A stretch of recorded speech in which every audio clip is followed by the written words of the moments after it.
maçon qui fait du taf dans la maison d'à côté. Tu vas me ruiner ma vidéo. Il y a au moins 5 personnes qui sont intéressées par ce que je dis.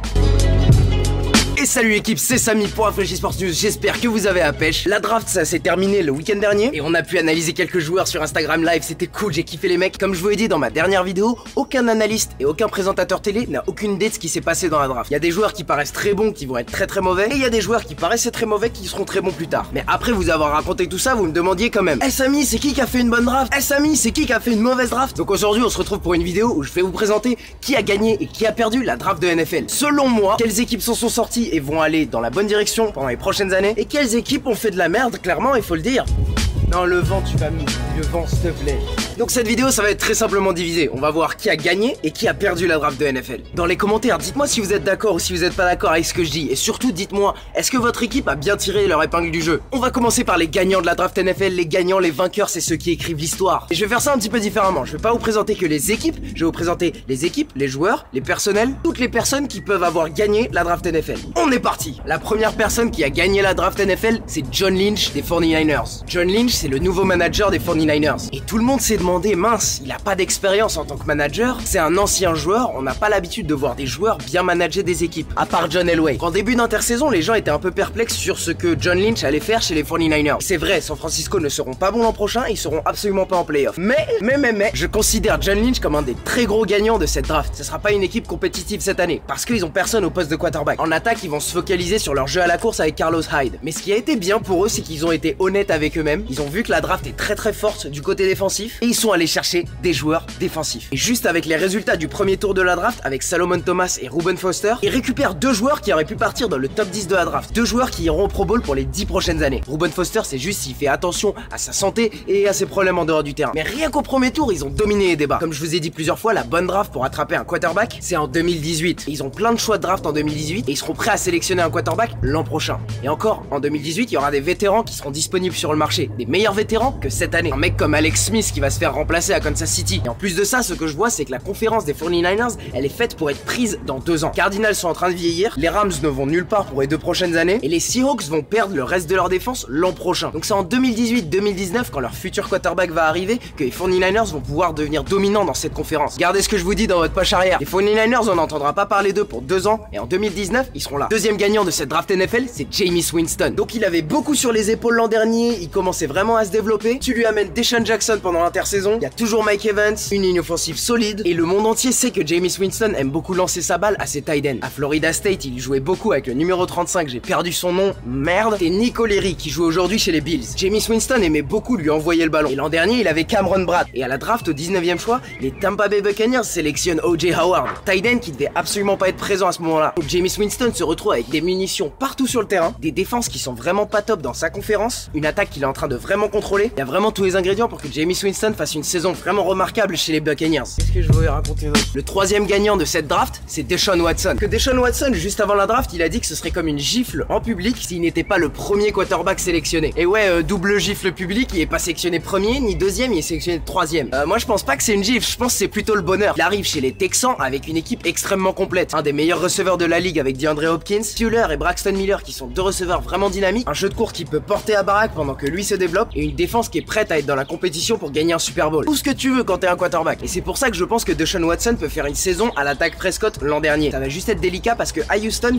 ils aiment beaucoup le quarterback Tom Savage. Donc c'est peut-être possible que ce soit lui le titulaire pour le début de saison. Mais si Deshaun Watson est aussi bon que je crois qu'il l'est, il sera prêt à performer et à poster une saison à la Dak Prescott pour les Texans. On va passer aux perdants de la draft, ceux qui ont fait des mauvaises décisions, ceux qui t'ont fait gratter la tête comme ça. On commence par l'équipe des Bills en entier. Au final, la draft des Bills, elle est pas mauvaise. Le premier choix, Davis White, est un bon cornerback. Je suis pas sûr qu'il puisse plaquer des receveurs un peu plus larges. Le problème que j'ai avec les Bills, c'est que 24 heures après la draft, ils ont viré leur manager. Et avec leur manager, ils ont aussi viré toute l'équipe d'évaluation de talent universitaire. Tout le monde pense qu'ils ont viré leur manager général parce qu'il a re-signé Tyrod Taylor. Et ça a pas vraiment plu à l'équipe. Et je trouve ça vraiment stupide de virer toutes ces personnes un jour après qu'ils aient fait leur propre draft. Laisse-leur au moins une saison pour te prouver qu'ils sont mauvais ou qu'ils sont bons. Ferme-la le oiseau. Parce que je trouve ça inutile d'amener un nouveau staff et d'amener un nouveau manager qui vont devoir bosser avec des joueurs qui viennent d'arriver et qui ont été sélectionnés par d'autres personnes. Parce que ce nouveau staff et ces nouveaux managers managers ils voient pas les mêmes choses que l'ancien staff ont vu. Alors même si l'ancien staff était pas forcément bon, au moins ils savent sur quoi bosser avec ces nouveaux joueurs. Et si je me mets à la place des nouveaux joueurs et que je vois que au-dessus ils ont viré des gens, le jour après m'être fait sélectionner, ça veut dire si je performe pas bien, ils vont pas être très attachés à moi. Les nouveaux rookies débiles, je pense qu'ils vont pas forcément être attachés à l'équipe. Et s'il y en a un qui est particulièrement bon, il aura peut-être pas forcément envie de re-signer chez les Bills à la fin de son contrat de rookie. Enfin les Bills, à partir du moment où ils ont donné un job à Rex Ryan, c'est pas forcément des génies. Un deuxième perdant de cette draft, c'est Latavius Murray. Latavius Murray, c'était l'ancien running back de Oakland qui est arrivé à Minnesota. Il arrive à Minnesota, ils ont Sam Bradford qui est pas génial et Teddy Bridgewater qui a un demi-genou. Il se dit qu'il va porter l'équipe et être le joueur le plus important de l'équipe. 2 jours après le début de la draft, il sélectionne Dalvin Cook, le running back de Florida State. C'est fini le temps où les running backs prenaient un petit moment avant d'arriver et d'être performants sur le terrain. Pour moi, Dalvin Cook, il est prêt à performer tout de suite. Je pense que ça va coûter pas mal de stats à Latavius Murray. Quand il voudra renégocier son contrat, les équipes diront bah ouais mais mec, t'as couru pour que 700 yards. Troisième perdant de cette draft, c'est les quarterbacks qui vont être bons en université l'an prochain. Parce que les Browns, ils l'ont pas annoncé officiellement, mais clairement leur position c'est d'être moyen, voire vraiment pas top l'an prochain. Envoyer Deshaun Kaiser au loup et puis on teste, ça se trouve il est bon. Je vous l'annonce tout de suite, il va gagner 3 matchs à tout péter. Et ils ont sélectionné beaucoup de joueurs qui sont des projets, des gens qu'on va devoir développer. David Njoku de Miami est un bon tight end, super athlétique, il doit encore apprendre à bien bloquer, il doit encore apprendre à bien courir ses routes. C'est un projet sur plusieurs années. Et c'est la même chose pour Jabril Peppers. Il a pas encore trouvé sa position en défense. Et avec ça, les Browns ont 2 choix dans le premier tour de la prochaine draft et 3 choix dans le deuxième tour. Ça annonce juste qu'ils ont toutes les cartes en main pour pouvoir échanger leur tour de draft, pour pouvoir aller chercher le quarterback qu'ils veulent l'an prochain. Donc moi je suis content, ils ont écouté mes conseils, c'est cool, allez. Pour les quarterbacks universitaires de l'an prochain, c'est la roulette russe. Un de vous va être sélectionné par Cleveland les mecs. Les 4e perdants de cette draft NFL, c'est les Rams de Los Angeles. C'est toujours bizarre de dire les Rams de Los Angeles et pas les Rams de Saint-Louis. Et oui, je dis beaucoup plus de perdants parce que ça me fait plaisir de taper sur les équipes moins fortes. Donc les Rams l'an dernier, ils ont échangé leur choix de draft au premier tour pour aller chercher Jared Goff. De base, il est pas bon. Ensuite, ils ont besoin de toutes les positions sur le terrain. Et au deuxième tour, quand c'est enfin leur moment de choisir, quand t'as encore des gars comme Quincy Wilson, Teez Tabor, Raekwon McMillan, ils choisissent un tight end d'une université de seconde zone. Quoi?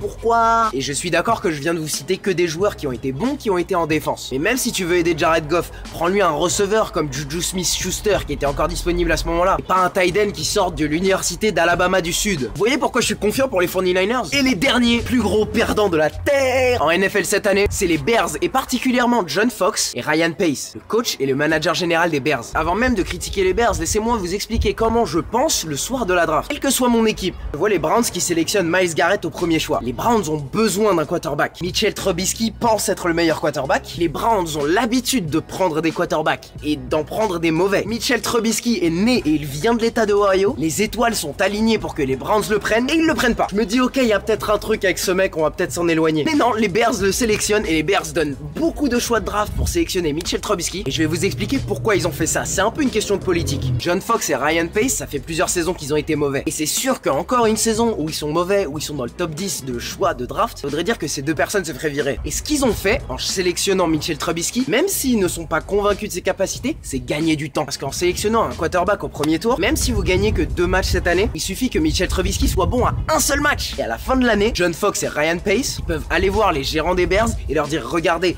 il y a du potentiel, on va développer Mitchell Trubisky. C'est comme ça qu'ils vont gagner un 2e contrat. Ça arrive très souvent en NFL quand des coachs ou des managers sentent que leur job est en danger. Ils investissent énormément dans un quarterback, ils mettent un petit peu des menottes autour des gérants de la franchise et ils s'offrent un petit peu de temps en espérant que ce quarterback est le bon. Et dans ce cas-là, je suis pas convaincu par ce quarterback. Et c'est pour ça que je mets les Bears comme les plus gros perdants de la draft 2017. Mais tout ça, on pourra savoir si j'ai raison que dans 2 ans l'équipe. Comme je vous ai dit, on est en NFL et il y a plein de grosses surprises. Ça se trouve demain Mitchell Trubisky, c'est le nouveau Tom Brady. Ça se trouve, il sera très nul. Ça se trouve, les Browns seront en playoff, c'est pas.